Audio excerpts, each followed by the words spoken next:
podcast.fr. L'interview de podcast.fr. Bonjour, c'est Claire de podcast.fr. Chaque semaine, je décortique les secrets des podcasts qui marchent.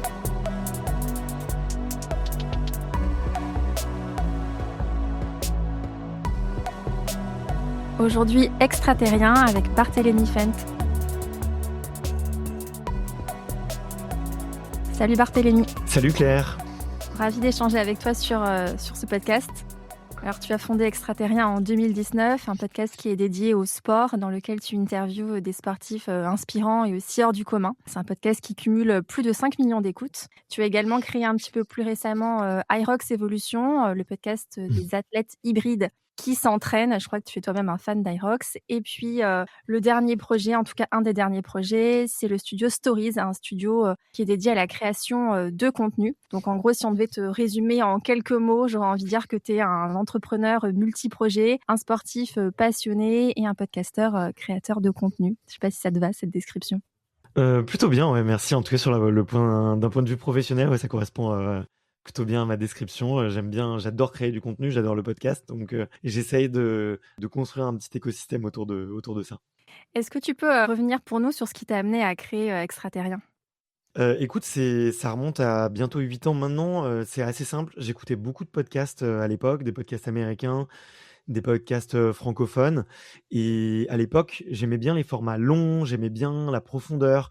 Et c'était l'émergence, tu vois, aujourd'hui d'acteurs très bien en place, hein. Je pense à Clémentine Gaillet, je pense à Pénélope Boeuf, je pense aussi Clémentine Sarlat qui commençait, je pense à Mathieu Stéphanie, bien évidemment.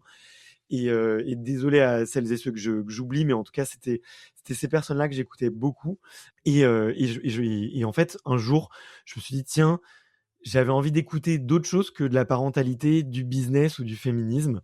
Où j'écoutais beaucoup Lorraine Bastide aussi, ça me faisait grandir. Et je me suis dit, tiens, j'ai envie de reconnecter avec ce que j'aime vraiment. Et en partant courir, je me suis dit, tiens, ça pourrait être intéressant d'écouter une championne ou un champion qui parle de sport, quoi. Est-ce qu'il y a des grands podcasts qui interviewent Amélie Mauresmo, Laura Flessel ou David Douillet, Teddy Riner, enfin, et tous ces gens-là. Et en fait, je me suis mis à chercher et je les ai pas trouvés. Et donc, ça m'a trotté un petit peu dans la tête. Et je crois qu'une semaine après, j'avais acheté un micro, j'avais trouvé le nom, j'avais commencé à gratter ça un peu sur un bout de papier. Et j'ai fait ma première interview très rapidement après. Et au début, pendant très longtemps, c'était un projet passion, et ce l'est toujours d'ailleurs. Ça s'est beaucoup professionnalisé depuis. Mais voilà, c'est comme ça que c'est parti. C'était vraiment d'une envie de créer le podcast que moi, j'avais envie d'écouter parce qu'il n'existait pas. Voilà, tout simplement. Est-ce que tu peux nous en dire un peu plus sur ta situation professionnelle à ce moment-là et comment est-ce que progressivement t'en es arrivé à pouvoir basculer, on va dire, à temps plein, en tout cas, pouvoir travailler vraiment davantage sur Extraterrien en pro? Ouais, alors pour être tout à fait honnête, à ce moment-là, je venais de vendre une petite société, en tout cas de vendre mes parts dans une petite société, et donc j'étais un peu dans cette phase de friche fertile, on va dire, de vide fertile où je cherchais des nouvelles idées, je cherchais à rebondir parce que ça s'était très mal terminé dans ma précédente expérience, même si j'étais parti avec de quoi vivre pendant quelques mois et d'avoir un peu le temps de voir venir. Et donc je cherchais un petit peu ces idées-là, et donc ça m'a permis effectivement d'avoir cette situation un peu de confort, de tenter le projet, de tenter à fond, en tout cas le podcast pendant 5 ou 6 mois. Et j'ai pu explorer, donc j'ai exploré un petit peu les business models, j'ai pu rencontrer beaucoup de monde à ce moment-là. Alors très vite, la réalité économique et l'arrivée de mon fils m'ont ramené à une réalité très terrain où j'ai dû reprendre un boulot pendant 3 ans. Je faisais le podcast à côté. Mais en tout cas, ça m'aurait permis en tout cas de lancer le podcast à fond, de rencontrer beaucoup de gens, de m'intéresser au modèle économique, de bien comprendre l'écosystème de l'audio et du podcasting et vraiment de m'y plonger à 200%. Et après, en fait, finalement, je faisais ça le soir et les week-ends, mais j'avais toujours la vision en tête de me dire, tiens, un jour, ça pourrait être un projet à part entière, ça pourrait être une société, je pourrais en vivre. Et donc, j'avais toujours ça au fond de ma tête. Et donc, j'ai essayé de créer le podcast autour de ça. Et donc, durant les 3 ans où j'ai repris un job, les petits sponsors, les petits contrats que j'ai trouvés à droite à gauche, je les ai réinvestis tout de suite pour essayer de développer un petit peu l'audience, développer la qualité de la production ou dans des outils qui me permettaient de gagner du temps. Et voilà, et c'est comme ça que ça s'est lancé. Et en 2000, pour aller jusqu'au bout de l'idée, hein, en 2023, 18 mois avant les Jeux Olympiques, la petite fête de quartier qu'on a organisée à Paris, voilà, et je me suis dit, bon, s'il y a un moment où un podcast de sport doit émerger et doit se mettre à fond, c'est maintenant. Du coup, j'ai quitté mon job. J'avais fait 2-3 calculs en me disant, tiens, si j'arrive à trouver 2-3 sponsors, pareil, j'ai 2-3 mois de sécurité devant moi. Et puis, je suis parti comme ça, voilà, tout simplement. Et la chance m'a souri et le travail a payé. Alors, spoiler alerte, j'ai quasiment pas bossé pour le podcast durant les Jeux Olympiques. Donc, comme quoi, le chemin n'était pas du tout prévu. Mais on avait fait un peu de production en marque blanche pour 2-3 marques. On a quand même trouvé un petit annonceur audio, de quoi couvrir les frais pendant les semaines de Paris. C'était bien loin de mes ambitions, mais au moins ça m'a permis de vivre un peu de mon rêve et de faire partie de la fête et puis de créer une entreprise autour de Extraterrien. Pour revenir un petit peu sur les débuts du podcast, avant de parler un peu plus du modèle économique, comment ça se passe les premières recherches d'invités? Je suppose que du coup, comme tu le disais, tu t'es beaucoup formé. Et comment est-ce que se passent aussi les écoutes en fait? Écoute, j'ai eu plutôt de la chance. J'avais un petit réseau entrepreneurial en fait, du fait que je créais déjà un petit peu de contenu pour raconter comment je créais mes précédents projets, mes précédentes sociétés. Et donc, au tout début, la recherche d'invités, j'ai mis un post sur LinkedIn en disant, bah voilà, j'ai très envie de faire ce projet, ça n'existe pas encore. Est-ce que ça vous intéresse de le suivre? Si oui, bah, suivez-moi sur LinkedIn. Et si jamais vous avez du réseau, n'hésitez pas à me le mentionner en message privé. Et j'ai eu tout de suite, du coup, quelques mises en relation avec quelques sportives et quelques sportifs professionnels. Et en plus, des gens avec un palmarès plutôt étoffé et très intéressant. Donc, ça a été assez rapide. Enfin, en tout cas, j'ai pas eu un problème de blocage à ce niveau-là.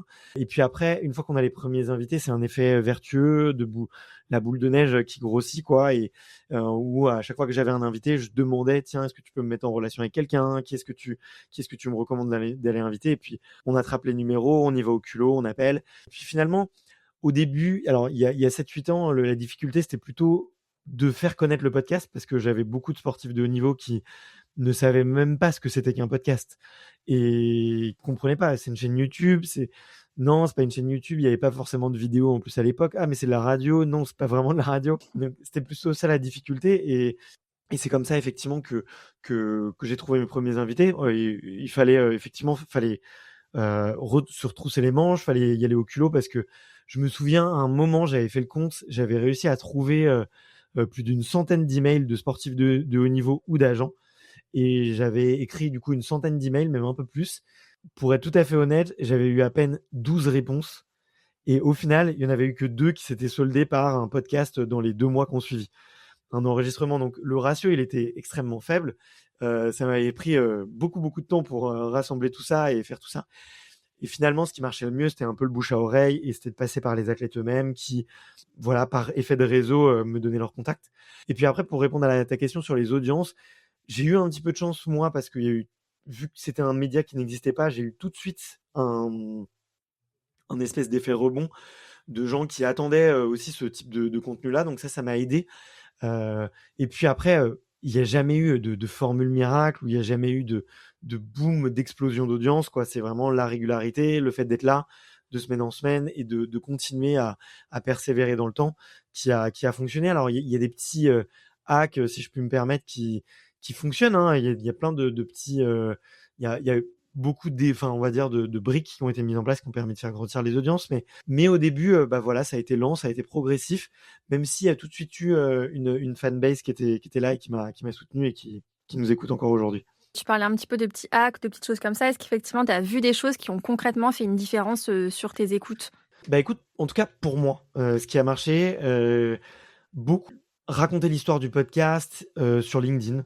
Ça a été moi un réseau qui a vraiment fait exploser le média et qui a fait petit à petit, encore une fois, il n'y a pas eu une grosse accélération d'un coup, mais on voit qu'il y a une corrélation et une accélération à partir du moment où je me mets à poster.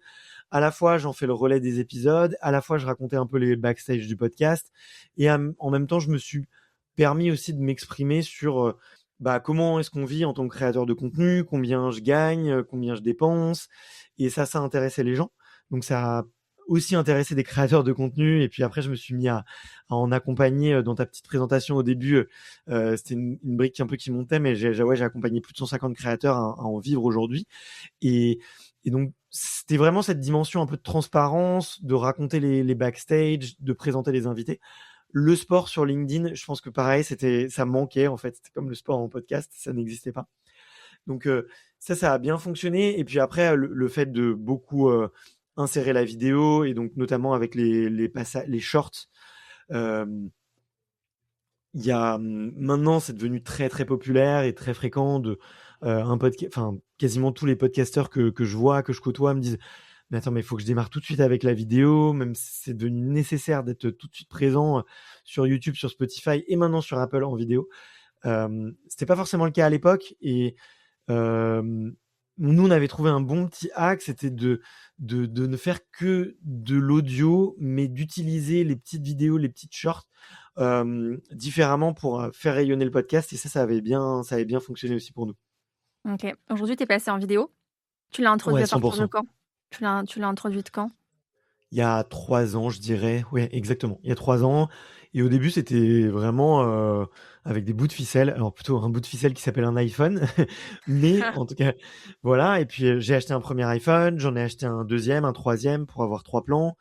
Et puis après, je me suis dit, bon, ce serait vraiment bien d'avoir un peu plus de qualité. Puis on a acheté des caméras. Puis maintenant, on est hébergé dans des studios. Enfin bref, on a notre studio mobile aussi. Donc c'est une évolution douce. Et je pense qu'il faut pas essayer de se comparer nécessairement aux créateurs de contenu qui sont tout de suite dans des studios magnifiques avec des grosses prods. Il faut y aller à son rythme. Et moi, j'avais envie d'avoir une approche très frugale et aussi minimaliste, et de voir petit à petit comment ça pouvait évoluer. Ouais, parce que c'est vrai que dès que tu introduis de la vidéo, c'est quand même pas du tout les mêmes budgets, à la fois en termes de matériel et puis aussi à la fois en termes de temps de montage, de compétences. Mm. Donc quand tu te lances dans le podcast, tu as quand même intérêt, si tu utilises la vidéo, à avoir un sacré plan aussi économique, en fait, un sacré modèle, derrière, en fait, pour pouvoir assurer ces coûts-là, quoi.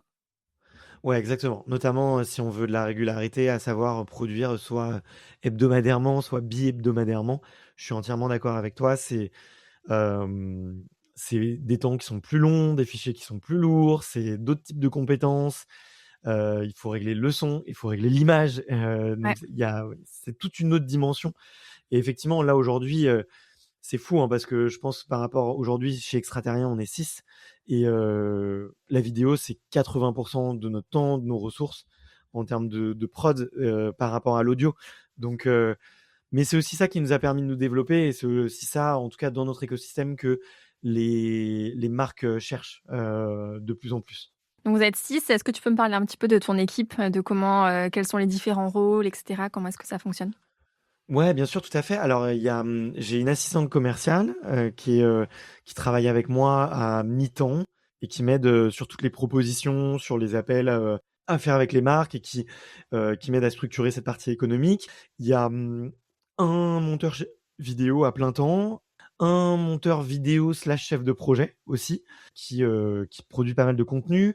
En stage, on a un journaliste qui s'occupe de faire des carousels sur Instagram, ou de partager des vidéos un peu type média, tu vois, d'aller farfouiller le web et d'essayer de repackager certains contenus et de les republier pour faire croître notre croissance purement sur Instagram et sur YouTube Short, tu vois, typiquement. Et une personne assistante administrative. Et après, on a d'autres freelances qui vont venir intervenir plutôt de manière temporelle. En tout cas, ils sont très régulièrement avec nous, mais c'est sur des missions très spécifiques. Montage audio, Media Maker, donc c'est-à-dire faire les miniatures pour YouTube, parce que c'est un métier vraiment à part entière. Et là, j'hésite, je pense, à recruter une personne en direction de production, parce que je deviens le goulot d'étranglement de la société, et avoir une personne qui me permette de faire toutes les tâches en fait de gestion de production, d'organiser les tournages, de gérer le planning, de gérer les invités, et aussi d'organiser nos plannings nos tournages des fois hors de notre studio. Parce que quand on se déplace maintenant, bah, on se déplace à 3 personnes, c'est du matériel, c'est des coûts, et donc bah, booker des billets de train, booker des chambres d'hôtel, organiser, trouver des salles, trouver des lieux de tournage, bah, c'est vraiment un boulot à plein temps, et aujourd'hui, c'est moi qui bloque un peu à ce niveau-là, quoi. On parlait de LinkedIn justement, c'est un réseau, sur lequel historiquement tu t'es développé. Aujourd'hui, tu as plus de 80 000 abonnés sur LinkedIn et puis tu as développé Ouais. aussi un petit peu plus tardivement Instagram. Avec une équipe comme ça maintenant de 6 personnes, comment tu fais pour t'assurer finalement que ta ligne éditoriale, elle corresponde vraiment bien à ce que toi tu as envie de transmettre comme contenu? Puisqu'on a quand même l'impression que c'est toujours toi qui écris les posts. Est-ce que tu valides? Comment ça se passe? Et quelle utilisation aussi vous faites de l'IA un peu en parallèle? Effectivement, alors ça, c'est une très bonne question parce que déjà, je pense comme beaucoup de créateurs de contenu, je suis très curieux et du coup, j'ai envie d'explorer beaucoup de choses et j'ai envie d'aborder beaucoup de sujets et la solution que j'ai trouvée, c'est d'avoir déjà des comptes qui sont dédiés aux médias et des comptes qui sont dédiés à moi. Et les comptes qui sont dédiés aux médias, il y a une ligne éditoriale qui est fixe, qui est écrite dans un document et que tout le monde doit respecter. Et quand on publie un contenu, on s'assure qu'on respecte toutes les guidelines. Alors, il y a aussi des guidelines, tu vois, graphiques, visuelles, musicales, voilà, beaucoup de choses. Mais il y a aussi beaucoup en termes d'éditorial. Est-ce qu'on vous voit? Est-ce qu'on tutoie? Quelles sont un peu cette charte et on essaye de le processer au maximum. Et c'est pas facile quand on a une équipe qui grossit et qu'on est avec d'autres gens qui aiment créer et qui ont besoin de liberté. Donc moi, j'ai plutôt un rôle un peu de surveillance là-dessus et plutôt de donner la vision et de leur dire, de leur rappeler la vision. Et à l'intérieur de cette vision-là, l'équipe, je leur donne un maximum de liberté parce que je sais que ce sont des créateurs. Et après, je garde mes réseaux personnels sur lesquels je m'autorise beaucoup plus de choses à aller tester. Tu as parlé d'Instagram, tu vois, j'ai lancé mon compte Instagram perso et en fait, je m'amuse dessus et je poste des choses qui ont parfois un peu rien à voir les unes avec les autres et c'est OK pour moi de parler de neurosciences, de développement personnel et puis après de parler de la routine de mobilité pour mes chevilles parce que j'ai mal aux chevilles parce que je cours trop.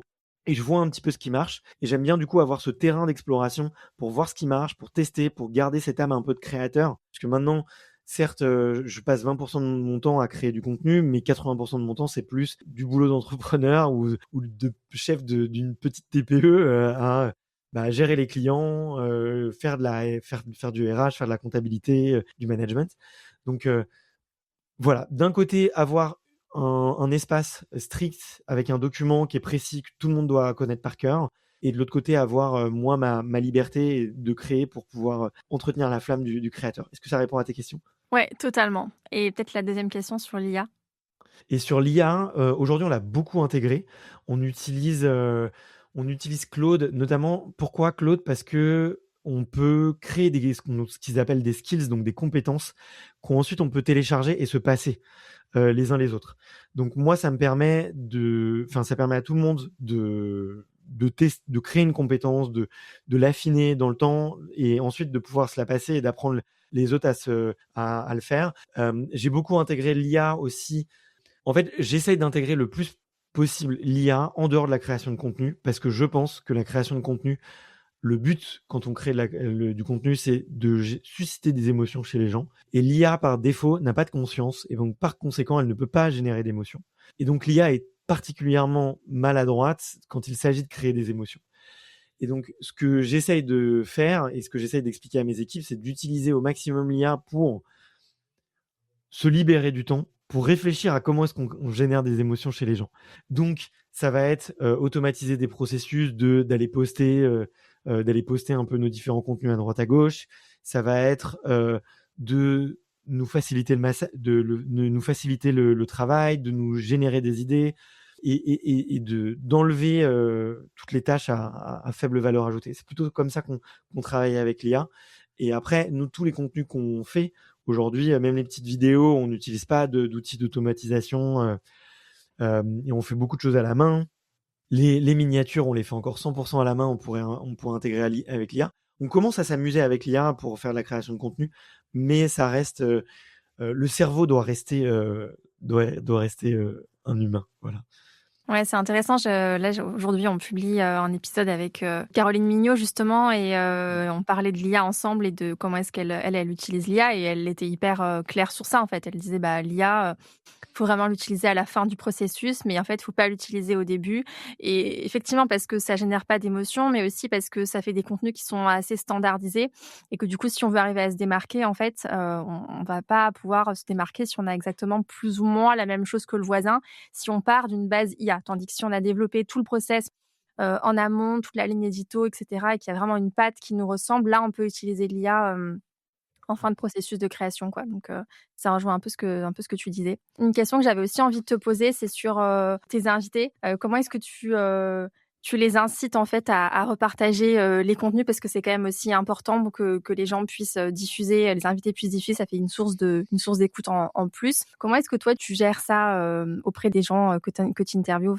Écoute, on n'est pas les meilleurs pour ça, chez Extraterrien. Ce qu'on essaye, c'est de leur envoyer un message une semaine avant la sortie de l'épisode et de leur envoyer, en fait, les contenus qu'on va partager pour s'assurer qu'ils leur plaisent et leur demander, quels contenus leur plaisent et s'il y en avait un qui devait repartager, ça serait lequel?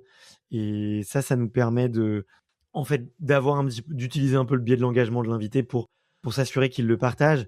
Après, je peux comprendre que ça soit dérangeant de partager un podcast quand on parle de soi ou même quand on aborde des sujets intéressants, ça peut paraître un petit peu égocentré ou parfois un petit peu, voilà, un petit peu déplacé. Alors, je pense que Instagram a fait une super fonctionnalité avec les cross-posts, qui est maintenant d'ailleurs disponible aussi sur YouTube. Donc, le mieux, c'est d'utiliser à fond ces fonctionnalités-là, selon moi. Et la fonctionnalité de story aussi qui te permet de partager très rapidement. Après, j'ai jamais réussi à écrire un post LinkedIn à la place d'un invité et de lui envoyer et de lui dire est-ce que tu peux le poster sur ton compte LinkedIn. J'ai pas creusé à 100% le sujet, mais je l'ai fait un petit peu et je sais que ça a jamais marché. Donc, je pense qu'il faut que ça soit très facile pour l'invité, il faut que ça soit simple et faut qu'il aime tout simplement le contenu qu'il va partager, faut qu'il en soit fier. Et typiquement, nous, chez Extraterrien, on fait des petits shorts, les petites vidéos shorts. On en fait certaines dont le but est d'être viral, d'être parfois un petit peu provocante ou parfois de raconter une anecdote qui fait rire ou en tout cas qui va générer des émotions sur les réseaux sociaux. Donc les émotions, il y en a plein. Je le développe souvent avec les créateurs, mais donc des shorts qui sont dédiés à ça, mais on a aussi des shorts qui sont dédiés un peu à caresser dans le sens du poil notre invité et dont on sait qu'il va se sentir flatté et qu'il va avoir envie de partager parce qu'il va se dire tiens ça j'aime bien, c'était un message que j'avais envie de partager à ma communauté et là il va accepter le partage. On a aussi cette stratégie là où des fois on crée des shorts qui sont pas pour nous mais qui sont pour notre invité. Ah, trop bien. Dernière question sur la com. Dans une interview, que tu avais donnée, tu disais que, tu avais du mal à te montrer sur les réseaux, au tout début, à parler de toi, peut-être plus au niveau peut-être plus perso. Aujourd'hui, tu as développé un personal branding qui est très puissant. Comment est-ce que tu as réussi à évoluer sur ça et à oser, te montrer? Pendant très longtemps j'ai pas parlé de moi tout simplement. J'écrivais en mon nom certes mais je parlais pas de moi. Je me suis mis à parler des invités du podcast. Je me suis permis de raconter notre équipe aussi dans le podcast. J'accompagnais des créateurs de contenu à en vivre, des podcasteurs, et donc je parlais d'eux et je parlais de leurs résultats. Et ça me permettait un petit peu de me dédouaner. Et puis après, j'ai commencé à plutôt parler de mes questions, des questionnements que je me posais. Alors, je te donne un exemple hyper concret. J'ai fait le post il y a 2 jours et il a très bien marché et je vois que ça fait réagir. Un joueur de tennis a gagné un tournoi de tennis. Il s'avère que cet homme a eu des soucis avec la justice pour avoir été violent avec ses 2 ex-compagnes.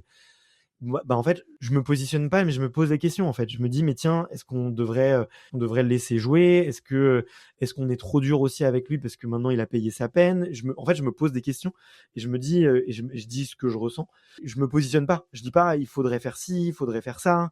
Je pose des questions ouvertes et finalement, se montrer vulnérable et se poser des questions, ça crée aussi, de l'attachement avec des gens qui aiment bien de la neutralité et je pense qu'on voit beaucoup dans la création de contenu des gens qui sont très tranchés, très clivants, qui parlent fort et qui ont toujours une idée, à dire et tout et on met très peu en avant, en fait, les gens qui posent des questions et à l'inverse et je trouve que les personnes qui se posent des questions, heu, aussi arrivent à créer des communautés et arrivent à fédérer des gens autour d'eux parce que justement ils ont des questionnements et ils osent en fait. Faut juste oser partager ces questionnements publiquement et se nourrir en fait des réponses des autres. Donc moi c'est comme ça que j'ai commencé et puis après petit à petit je me suis créé des certitudes, j'ai gagné un petit peu d'estime de moi-même et j'ai réussi aussi à me protéger des commentaires négatifs. Je pense que avec le temps ça arrive, c'est un passage. Je pense que c'est un passage absolument obligatoire pour tous les créateurs de contenu, passer un certain stade. Je ne connais pas un seul créateur ou créatrice de contenu notamment quand on a une audience assez masculine, hein. Quand même, je tiens à le préciser. Mais en tout cas, je connais pas un seul créateur ou créatrice qui n'a pas fait face un jour à ça. Et malheureusement, il faut apprendre à s'en protéger. Je pense que c'est un petit travail d'estime de soi et de se dire, peu importe la personne, ce qu'elle en pense, moi, je suis content du contenu que j'ai créé, j'aime le contenu que j'ai créé, je suis content de ce que j'ai écrit et peu importe la critique. Voilà. Ouais, carrément, on parlait de ça justement avec, Marie-Charlotte Danchin, du podcast Crush. Je sais pas si tu connais, qui est Mhm. sur les histoires d'amour et Mhm. qui elle avait fait un épisode avec Margot Thérault, une sexologue et elle disait qu'effectivement, suite à cet épisode-là, elle a eu une, vague de commentaires, de haters et donc, justement, on discutait un petit peu de comment est-ce qu'elle a réussi à gérer ça. Pour aborder un peu le nerf de la guerre, c'est-à-dire, la monétisation, le modèle économique, est-ce que tu peux nous parler un peu plus précisément de comment ça fonctionne, pour toi? Je pense que tu fais beaucoup d'épisodes co-brandés. Ouais. Comment est-ce que ce modèle, il a peu à peu évolué? Ouais, tout à fait. Bah, au début, je me suis beaucoup intéressé au modèle un peu classique sur le podcast, à savoir le pré-roll.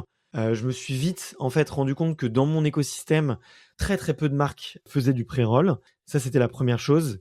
Que généralement, en fait, le système de pré-roll, ça passait par des agences, les grosses agences médias, puis les agences de podcast et les régies audio. Et donc déjà, il y a beaucoup d'intermédiaires, donc ça revient assez cher finalement pour l'annonceur. Et bah, finalement, les marques de moyenne taille, et c'est le cas un peu des entreprises dans le monde du sport, bah, elles peuvent pas se payer une grosse agence média qui ensuite va sous-traiter à une régie audio qui ensuite va venir me voir. Et au final, en fait, on y perd tous parce que bah, moi, on a la pression du chiffre et puis on n'est pas très content de voir qu'il y a plein d'intermédiaires au-dessus et on se comprend pas avec la marque. Donc, j'ai très vite essayé de travailler en direct avec les marques. Et d'ailleurs, je pense que pour 95% des créateurs, c'est pas utile de travailler avec des grosses agences. C'est très difficile parce que bah, finalement, dans le pool de créateurs de contenu, on se retrouve noyé avec plein d'autres créateurs de contenu et d'autres très gros médias. Et donc, bah, c'est difficile un peu de naviguer dans cet océan avec des gros poissons. Et moi, je me considère encore comme un petit créateur en termes de volume d'écoute. Malgré mes audiences, aujourd'hui, je me considère encore comme tout petit parce que à côté de podcasts de gros médias, on est ridicule, on fait 10 fois moins. Et donc, en essayant de travailler donc je me suis mis à essayer de travailler en direct, en discutant avec les marques. Le pré-roll, je me suis rendu compte qu'ils connaissaient pas, qu'il fallait faire un vrai travail d'éducation. Et je me suis vite rendu compte qu'à l'inverse, ils avaient envie directement de prendre la parole, ces marques, de parler de leurs produits eux-mêmes, d'être capable de raconter les nouveautés et puis aussi bah, d'être content de partager leurs expertises parce que à l'intérieur de leur boîte, c'est des boîtes de passionnés, les boîtes de sport, les boîtes de nutrition, de santé, ce sont vraiment des gens qui sont incarnés d'une mission et ils avaient envie d'en parler. Et donc c'est à ce moment-là que je me suis dit, tiens, bah, pourquoi pas proposer en fait à des experts qui sont des représentants de marque, et effectivement ce sont des épisodes qui sont sponsorisés, de venir intervenir. Alors on essaye de toujours bien prévenir l'audience et de leur dire et de leur expliquer. Et il y aura toujours des gens qui seront pas d'accord avec ça. Moi j'essaye toujours aussi d'être challengeant, de pas non plus servir la soupe à toujours mes invités. Mais du coup je fais beaucoup d'épisodes co-brandés. J'essaye maintenant, j'ai le luxe quand même de pouvoir choisir mes partenaires et de choisir des partenaires qui sont vraiment dans une dynamique déjà de me laisser de la liberté et de me faire confiance sur le contenu qu'on va faire, et de deux, des partenaires qui sont vraiment dans une dynamique long terme. Et enfin, troisième point qui est important, c'est d'être avec une volonté d'apporter de la valeur aux auditeurs. Et si c'est pour uniquement déballer son discours de marque, ça ne sert à rien. Donc maintenant, on a le luxe de pouvoir le faire. J'ai pas toujours eu ce luxe-là et des fois, c'était un petit peu compliqué. Mais aujourd'hui, c'est le modèle qu'on fait en grande partie. On a développé aussi, on fait un petit peu de marque blanche pour notamment une fédération de sport où on produit leur podcast. Pour d'autres marques dans le monde du sport, on produit leur podcast également. Donc, on fait un petit peu de ça et on fait beaucoup de co-branding. Voilà, exactement. On essaye d'avoir des partenaires récurrents sur des mensuels et sur des sujets qu'on veut. Et de plus en plus, là, on s'intéresse à tout ce qui est à toutes les monétisations aussi autour de YouTube parce qu'on pense qu'il y a beaucoup de choses à faire. Et finalement, quand on se rend compte, c'est plein de petites rivières qui font un gros fleuve à la fin.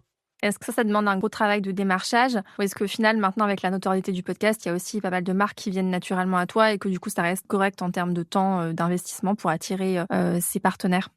C'est une bonne question. Je pense que On pourrait aujourd'hui avec, les appels entrants, avoir une boîte qui s'en sort et qui se débrouille, plutôt bien, mais on serait peut-être pas aussi gros. Enfin, on serait peut-être un peu moins nombreux dans la boîte. J'aurais peut-être un petit peu moins d'ambition aussi et c'est vrai que moi j'aime cette partie, commerciale. En tout cas, j'ai appris à aimer. Au début, c'était très dur pour moi. J'aimais pas prendre des refus, j'aimais pas me vendre, je détestais parler de mon produit. Je me sentais vraiment, un imposteur. J'étais pas confiant avec mes chiffres et je me disais: «Tiens, c'est pas assez bien». Et puis, j'ai appris à aimer, j'ai mis en place, plein de petites routines pour apprendre à aimer et à changer, ce mindset-là, tu vois? C'est une grosse partie du travail que je fais avec les créateurs de contenu, c'est comment aimer faire ça? Et finalement, il y a plein de choses que les créateurs de contenu il y a plein d'arguments qui font que les créateurs de contenu aiment à vendre, parce qu'il faut oublier le mot vendre. Je pense qu'il faut créer des partenariats. Voilà, créer des Ouais, partenariats. clairement. Je pense que C'est le le mot mot. vendre, il est très, connoté et du coup, on peut un peu se crisper Mmh. si on n'a pas directement cet âme commerciale. Je pense que c'est intéressant effectivement d'inventer un autre terme quoi, qui soit un peu moins de pression quoi. Ouais, bah, exactement. Bah, tu vois, chez nous, Léna, elle s'appelle responsable des partenariats et c'est comme ça qu'elle se présente et quand on s'adresse à nos partenaires, on leur dit que c'est des partenaires. On les appelle pas clients et cetera, on les appelle pas annonceurs. On leur dit vraiment partenaires, donc on essaie de créer vraiment cette dynamique-là et donc aujourd'hui, pour finalement reboucler avec ta question de: «Est-ce que j'y passe du temps?» On pourrait vivre effectivement uniquement avec l'entrant. On essaye, d'aller chercher des partenaires encore plus gros, de proposer des nouveaux projets, de la nouveauté. Là, on fait des projets qui sont, par exemple, 100% YouTube, c'est un peu nouveau. Donc ça nous demande de les pitcher, d'expliquer, des nouveaux modèles et donc ça, c'est de la nouveauté et puis on essaye aussi d'explorer, des nouvelles pistes commerciales ou de partenariats. Typiquement, ça peut paraître, je sais pas, peut-être superficiel pour certains ou drôle pour d'autres, mais on fait, plus de 2 millions de vues par an sur, YouTube maintenant. Bon, mettre un t-shirt avec, une marque en gros, sur, 2 millions de vues à l'année, si la marque elle s'identifie dans nos valeurs, elle s'identifie dans le message qu'on a envie de faire passer, mine de rien, c'est du placement publicitaire, tu vois, qui peut être intéressant et moi j'aime bien, je sais pas, j'aime bien tester des nouveaux vêtements de sport donc tu vois, je discute par exemple avec des marques, autour de ces nouveaux modèles-là donc plein de choses à réfléchir, en tout cas. OK, trop bien. Tu parlais d'une formation parce que du coup, tu accompagnes aussi des créateurs et des créatrices de contenu à vivre de leur contenu et notamment de leur podcast. Est-ce que tu peux nous parler un peu de ce format d'accompagnement que tu proposes? Ouais, alors je propose 2 types d'accompagnement. Il y a une formation qui est 100%, qui est, en ligne, plus avec un petit peu de coaching, qui est plutôt dédiée aux créateurs qui ont des petites audiences, qui ont des podcasts de niche et qui veulent, apprendre en fait, à faire du sponsoring, qui veulent apprendre à se développer et qui s'appelle «Deviens podcasteur pro». Voilà et ça il y a, une douzaine d'heures de vidéos plus, en option pour les gens qui le souhaitent, un petit peu de coaching avec moi et là, en fait, on apprend effectivement à parler un peu le langage des partenaires, à essayer de se placer dans les chaussures en fait d'un partenaire business, d'un partenaire marketing et de co-créateur de contenu. On apprend à aussi changer complètement la vision du CPM, du volume d'écoute. On apprend à s'affranchir de tout ça et montrer qu'on peut avoir de la valeur différemment et que peu importe le nombre d'écoutes qu'on fait, on peut travailler avec une marque, on peut lui apporter de la valeur. Il suffit de poser les bonnes questions. Voilà. Et donc je partage aussi les questions que je pose à ces partenaires. Je partage mes présentations, mes prix, l'évolution aussi. Il y a l'exemple aussi de nos anciens formés qui est là. Et puis j'accompagne pour les créateurs un petit peu plus avancés. J'accompagne généralement sur des sprints un peu de 3 mois, avec entre 5 et 6 sessions, pour vraiment développer à fond leur partie commerciale. Je peux assister à des appels. Pareil, là, on fait les présentations ensemble, on crée leur offre ensemble, on co-rédige les emails partenaires, on fait vraiment toute la stratégie commerciale. Et là, ça va s'adresser généralement à des créateurs qui ont déjà une certaine audience, qui génèrent déjà un petit peu d'argent avec les plateformes et qui ont un peu d'appels entrants et qui veulent vraiment développer la partie développement et que ça soit d'aller chercher les partenaires que eux veulent vivre.